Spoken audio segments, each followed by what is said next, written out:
and then kick us off and then turn things over to you, and then we'll go from there. So, hi, good afternoon, everybody. My name is Chris McKenna. I'm the Educational Resource Manager from Covenant Eyes, and I'm happy to be here again with another episode of Facebook Live, where we try to bring to you conversations around issues that are relevant to living a porn-free life. And there's all aspects to that, whether it's from the angle of people who struggle or spouses of those who struggle or parents.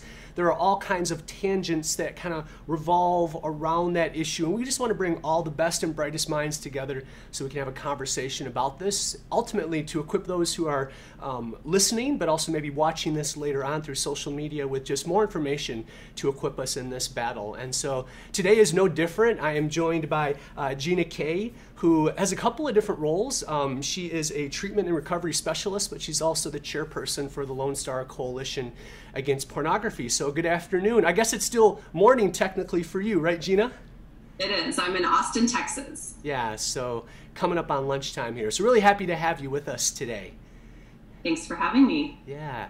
So Gina, I want to go ahead and just give you an opportunity to share what your current role is. And then from there, we'll talk a little bit about the conference that's coming up that's really exciting so that our watchers can be informed as to what that is and some of the takeaways. But first, why don't you go ahead and give a little bit of your background and sort of what motivates you in a space that's really difficult like battling pornography? Right. Well, my training is in health education, and I've always been passionate about prevention efforts, and that's what this is. About a year and a half ago, I was asked to be the chair of the 2018 conference for the LoneSTAR Coalition Against Pornography, and this is their 4th annual conference. Okay. It's happened in Dallas, Texas the last 3 years, and I wanted to bring it to Austin. Sure. And I'm doing this for a variety of reasons. I mean, I was in a marriage for 16 years where my ex-husband had an internet porn addiction, and I had a front row seat, to the impact of this. And part of it was that we got a lot of misinformation and misguidance. I honestly think our story could have been different if we had gotten the help that we needed. Oh, wow. And now I'm raising 2 boys and 2 girls in this pornified world. Yeah. And that's another thing that motivates me is I can't turn my head from the issues. Right. As a health educator and working in the addiction treatment world, I mean, I'm not ignorant anymore. Right. And so this is a public health crisis. And, there's things that we can do to help get the information and education out because knowledge is power. That's right. Mm-hmm. Yeah, so you can look back in your rear view and see things that happened and have learned, I'm sure, a number of things. As you said, you can recognize the missteps and what could have been. But at the same time, now you have a front row seat to watching teenagers, your own children. I don't know exactly what ages they are, but you have your own children that are living in this media age and watching them go through that too. And so I'm like you. I have 4 children. A daughter who's my oldest, and then 3 boys ranging from ages 6 up to 13. And so as I speak, I am very honest with the people that I speak to and say, please be careful with labeling me as an expert. I'm living this, fumbling, failing in this just like you are, as I raise digital natives like you are. And so I'm sure that's an enlightening experience for you as it has been for me.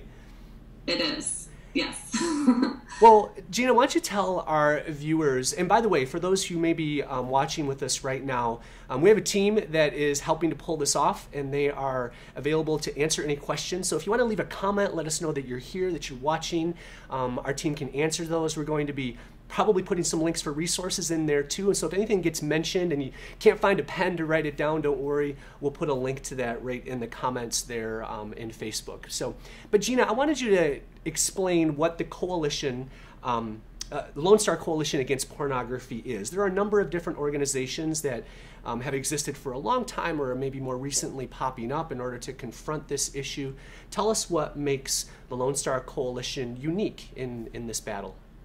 Sure. Well, there are a few coalitions against pornography. I know the Utah Coalition Against Pornography was founded about 16 years ago. Okay. There's only a few states that have them, but we're following in their footsteps. And it's a nonprofit organization that was founded here in Texas by Shane Adamson, who is a certified sex addiction therapist in Dallas, in the Dallas area. And many of us on the team and involved in the efforts have some kind of personal connection to this, either personally or through family impact. And we've just rallied together to raise knowledge and information and make introductions, because the thing is we're part of a national conversation. Right. So organizations like yours, Fight the New Drug, the National Coalition on Sexual Exploitation, you know, all of these entities, Culture Reframed, are being founded to draw attention to this public health crisis, because this digital age is new, and it took pornography to another level. And so those of us that are parenting children too, it's a world that we never grew up in. That's right. And the content of pornography is part of what's concerning. I mean, consuming violence and consuming exploitation and degradation of women, and the tie to human sex trafficking. I mean, that's part of what's important to understand is the nature of pornography and what's being consumed and how the internet has changed this and what the producers are doing. So that's what we're doing, is just elevating conversation, elevating information. And this is a no shame zone. And that's what's really important to me to convey. I know the title LoneSTAR Coalition Against Pornography sets some people on edge, because they're just like, what are you, moralistic? Are you anti-sex? It's no, like, I'm afraid of being misunderstood myself as I put myself out there chairing this conference, because I'm very pro-love, pro-sex. I'm pro-relationships. And that's the thing, is this is stealing what we long for most, which is real connection with real people. That's right. And replacing it with, on the surface, what feels fulfilling, but only leaves the viewer, the consumer, just feeling more empty and in more darkness, and round and round and round they go, as we both know. So when the stories are heartbreaking, the stories speak for themselves. And when you give people an opportunity to share their stories, like one of our speakers at the conference this year is Gabe Deem, who was interviewed by Time Magazine in 2016.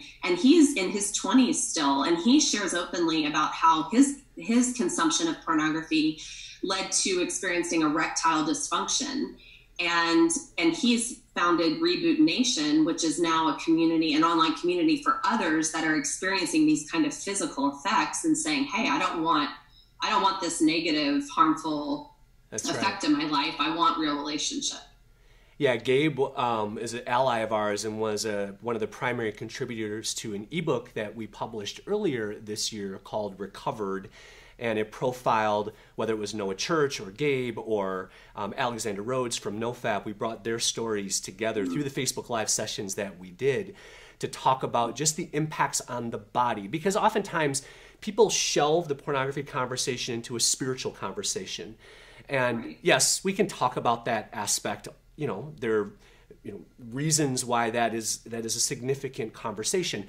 But let's set that aside and let's look at just what it does to the human person. What it, as you said, what it does to relationships, what it does to my body. It is changing the way my brain processes information, the way that I see the world, and so I react. It's far-reaching. As we say, it is an equal opportunity destroyer. It does not discriminate. You don't need to be a certain demographic or race. It doesn't matter. It will affect you the same way. And so that's why it's so important to have more of a national conversation occurring, for these statewide coalitions to be happening, so that we can elevate this and just have more conversations. As you said, education is power. So we have then go ahead. I was just saying, make it okay to talk about it. We decided our tagline for the conference was going to be inviting Texans to change how we talk about porn. Yeah. And one of the big ways that we're changing it is that we're talking about it. That's right. We're like, come have a conversation about pornography. Right? I know. It's so good. Well, it is. And it's just a word. Now, I don't mean that in that it's not a word that doesn't have significance, but I'll be speaking to a group of parents later on this week. And one of my favorite things that I do in front of a big group of parents is I make them all say the word out loud 3 times in front of me. And I say to them, the reason that kids are shameful and the reason that kids sometimes get caught up in addiction, they don't know who to talk to, is because we're weird and shameful about it. Yeah. Let's talk about it and give kids the power of the word. It doesn't make them more curious in my in my experience, it gives them power so that Google doesn't have curiosity power over them.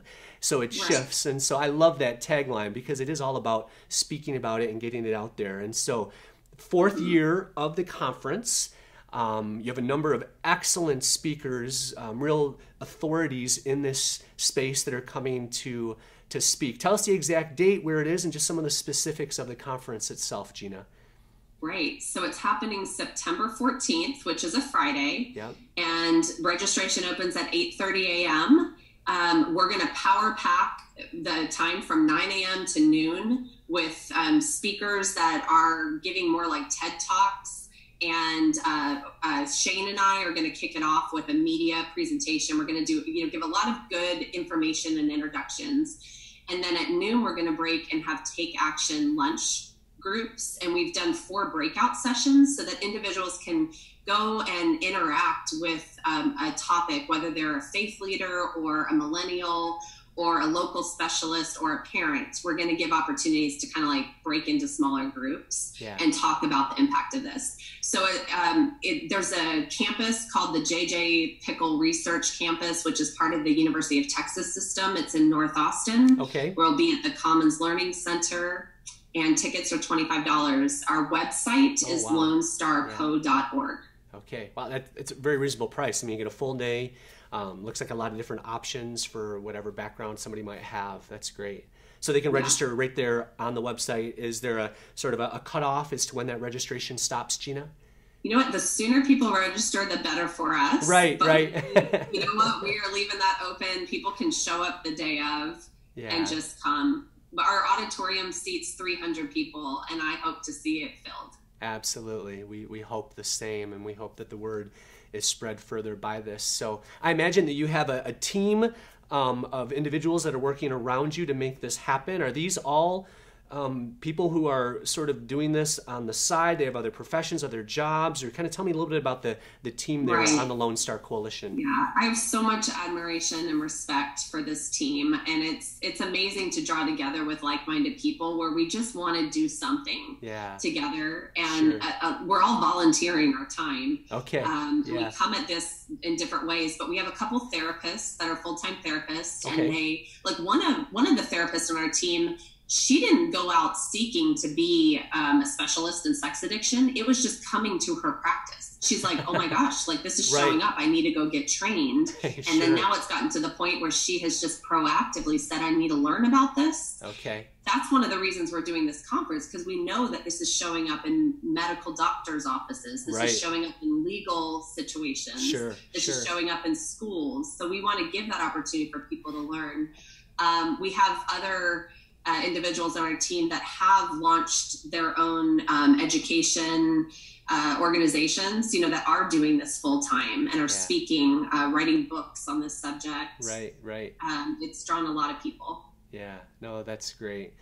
That's great. And there'll be a link to that registration here in the comments. So, Gina, people are going to come to this. They're going to be benefited and blessed by the information they receive.